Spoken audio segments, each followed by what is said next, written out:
planteo entre Vilalonga e Racing, tanto os visitantes con xogadas como esta falta botada por Pablo Rey que non encontra rematador, como os locais achegábanse con balóns longos e xogadas a balón parado, pero sen moita claridade.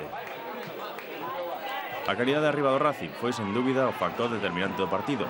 Non creaban xogo ningún dos dous conxuntos, pero o Racing sí que definía.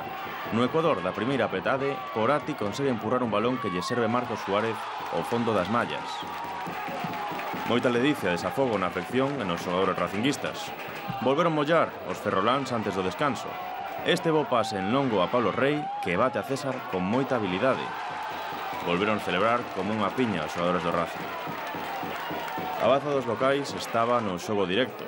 Este remate, xusto antes do descanso, foi o de maior perigo do Vilalonga durante todo o encontro.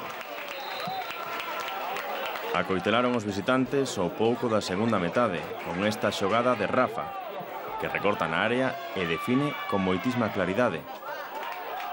O xogador do Racing ten tempo para acomodarse e así bater a César. A partir de aí, o Vilalonga, entregado, buscou inquedar os visitantes con algún que outro tiro illado. Este de Saúl, do 10, non encontrou portería por moi pouco. Chegou o cuarto do Racing nun erro defensivo dos locais, do que se aproveitou de novo Rafa para facer o seu segundo tanto, deixando o marcador final nun contundente 0-4. Luisito contento e o Vilalonga a aprender a lección. O equipo respondeu moi ben, creo que xogamos, hubo momentos de partido que fixemos un moi bo fútbol nun campo pequeno, pero que estaba moi ben.